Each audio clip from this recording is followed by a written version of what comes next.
Hello and welcome to Historicrow. This is a brand new channel that looks at the nuts and bolts of many historical games and the actual history behind them.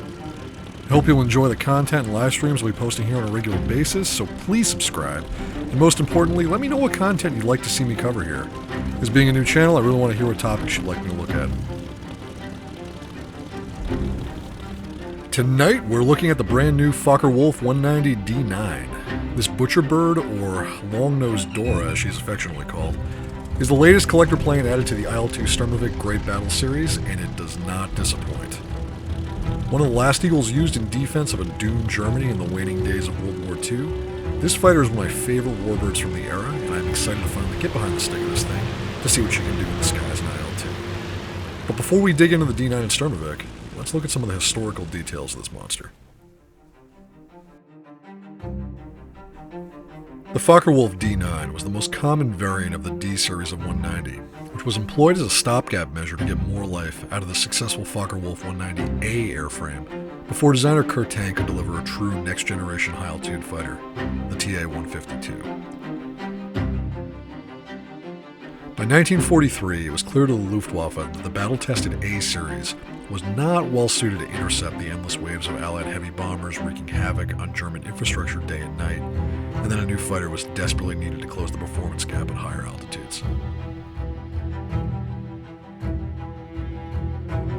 With the BMW 801 radial engine unable to output the horsepower needed in that thinner air, a bold decision was made to re-engineer this new Focke Wulf's fuselage to accommodate a liquid-cooled engine, the Jumo 213A. Outputting over 1,700 horsepower, the 213A was normally used as a bomber engine, powering variants of both the Ju-88 and the HE-111 medium bombers, and pilots thought it to be completely unsuited for installation in a fighter.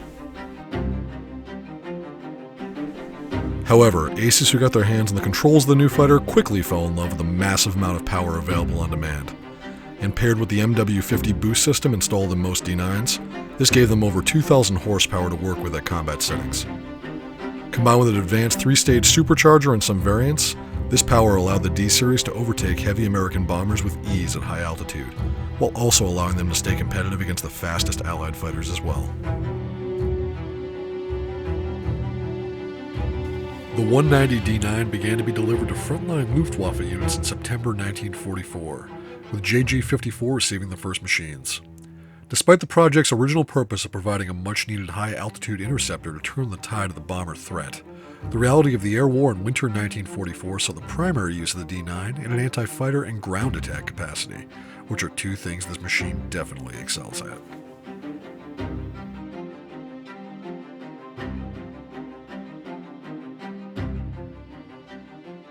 Roughly 700 D-9s were produced during the war.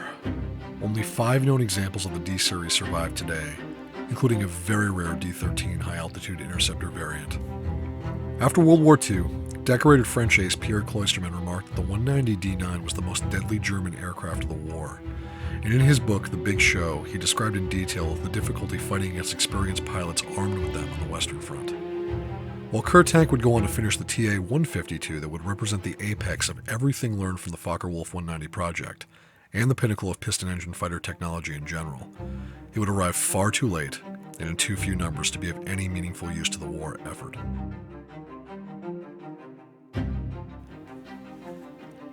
The D-9 would stand as the last true eagle of the Luftwaffe, both in the burning skies over Berlin and in the memory of those that survived to tell the tale.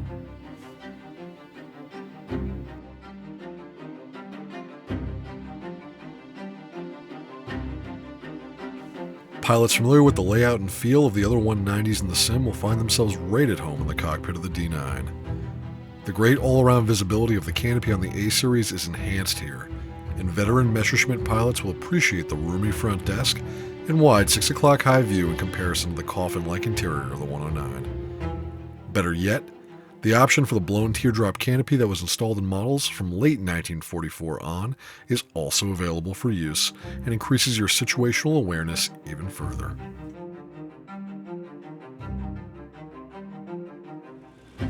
Taxiing the 190D is simple. Just like with the A-Series, pulling back on the stick locks the tailwheel into place to roll smoothly forward. While the huge rudder of the D-Series is very responsive on the ground, The plane is a little tricky to handle due to the lack of forward visibility. The extended nose of the DORA makes ground handling with an open canopy a must.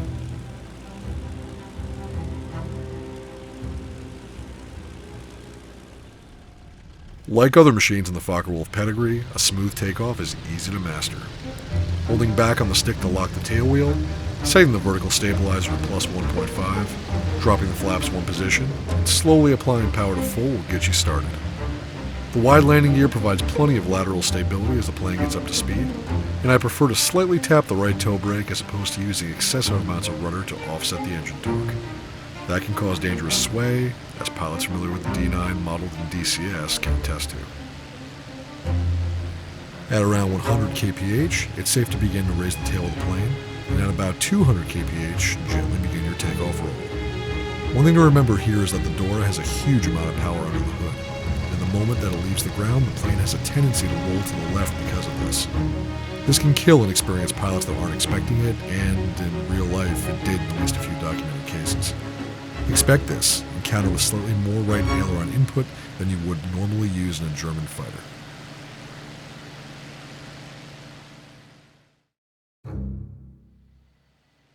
The flight characteristics of the D-9 are fantastic.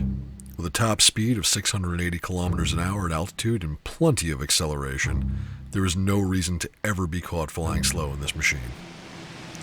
At low speeds, much like the previous versions of the 190, the controls can be a bit sluggish, but put the hammer down and push the power plant to its limit, and the plane will respond at the speed of thought in all maneuvers. The golden rule of any Focke Wulf fighter in combat still applies here. Never get caught slow. Trying to turn sharply at slow speeds will, more often than not, induce a spin with very little warning. While it's easy to recover from most spins in a 190, keeping your speed high and pulling lightly into turns will make sure you never have to do so. Remember that this plane likes to hit hard and fast, break away, and set up for another attack if you haven't killed what you were aiming at. It is not a dogfighter, and you'll be punished for trying to fly her like one.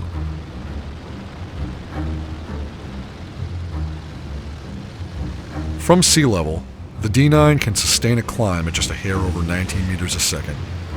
While this doesn't quite match the rate of climb that light interceptors like the Bf-109K4 can boast, this is still more than enough to comfortably use the vertical to your advantage in combat, which is aided by the plane's solid energy retention. The famous Focke Wulf roll rate is present and still well above average, but slightly lower than the 190A series. That small sacrifice earns you a much higher rate of climb and overall top speed, as well as an improved sustained turn rate that can even catch some of the heavier Allied fighters like the P-47 off guard. While I don't recommend turn fighting in a D-9, you'll be surprised at how well DORA can pull quick leading shots with short turns when needed, and so will your foes when they are going down in flames.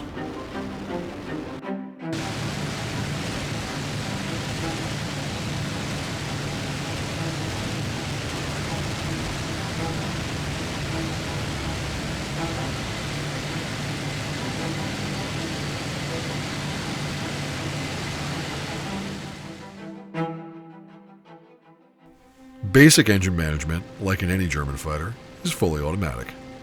Just open the throttle and the plane takes care of the rest.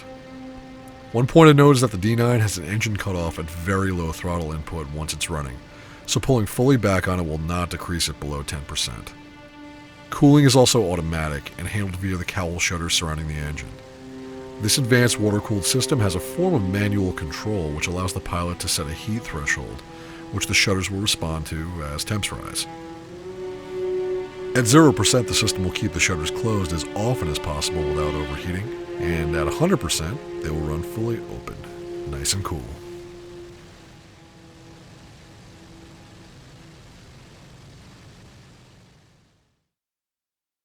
The D-9, like many late war German birds, comes equipped with a methanol water boost system. When engaged, this mixture is sprayed directly into the cylinders of the engine, quickly pushing the output to a terrifying 21,030 horsepower at sea level and increasing the manifold pressure to 1.8 ATA.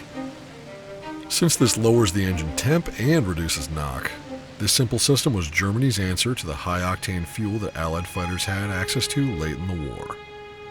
In the D-9, boost is engaged manually. Flip it on when going into combat or when making a quick getaway. You have roughly 10 minutes before the boost tank runs dry or the engine begins to mechanically fail at full emergency power.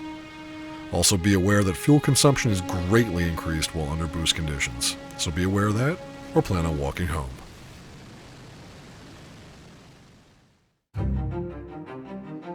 The D-9 packs solid main armament, featuring a synchronized pair of cowl-mounted 13mm MG131s with 475 rounds of ammo each, and two 20mm MG151 cannon installed in the wing roots with 250 rounds per gun. All guns are linked and fired by pulling the primary trigger.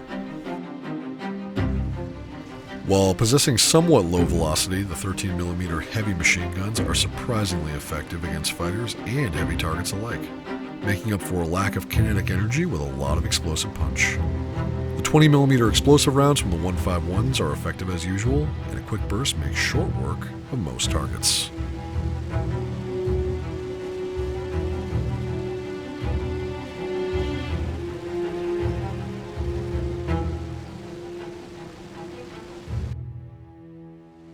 For those that are looking to hunt truly big game, the Werfer Granada 21, or BR-21, is a heavy air-to-air mortar that can be mounted to the wings in jettisonable tubes. These rockets pack a huge time-fuse explosive and were designed to break up Allied bomber box formations by launching them directly into dense ranks of B-17s at long range.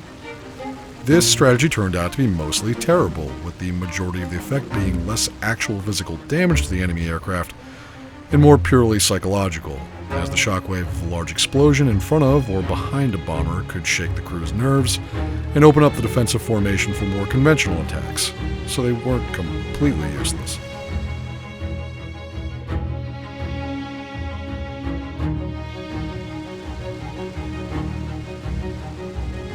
But in order to use this stuff, you need to be able to see what you're shooting at. In addition to the standard Revi 16B reflector sight that is standard on most Luftwaffe fighters, the DORA has a cool feature in that it can fit the rare EZ-42 gyroscopic gun sight. This complex device is an analog targeting computer that, with some data from the pilot, will automatically calculate lead when shooting. Just select the type of aircraft you're attacking, which is handily referenced on the rear of the sight, and then twist the throttle handle to adjust the reticle so that the wingtips of the target fall just within the outer ring. Pull the trigger and your shot should land exactly where the sight says they will, assuming it's working correctly. Two limitations of the EZ-42 are that it can be difficult to use if forced into a hard maneuvering dogfight, and that tinkering with your gun's convergence can throw off the lead prediction. But there are reports of pilots historically using this thing to engage bombers at very long ranges of 1,500 meters or more. These advanced gun sights and their allied counterparts is something I plan on covering in detail in a future video, so keep an eye out for that.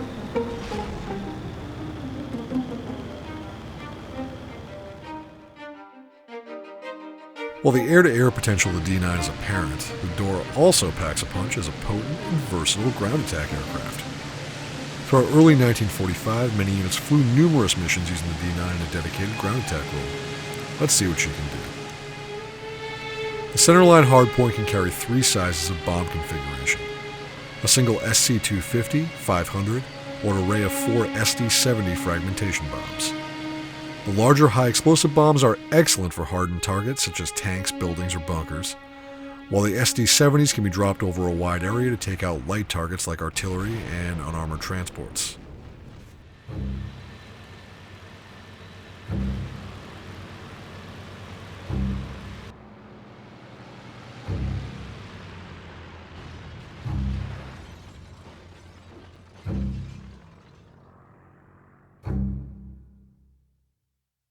But bombs aren't the only ground threat the D-9 can bring to bear.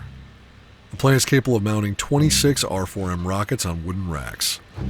Lightweight and supersonic, they pack a large explosive charge that was originally designed to threaten bombers, but also equip the ground attack version of the 190 D-9 in an anti-tank role. The shaped charge warhead is nearly identical to that of the Panzerschreck, and it can deal lethal blows to armored vehicles or be spread over a large area to damage and destroy lighter prey. Fired in salvos, multiple targets can be hit in one pass.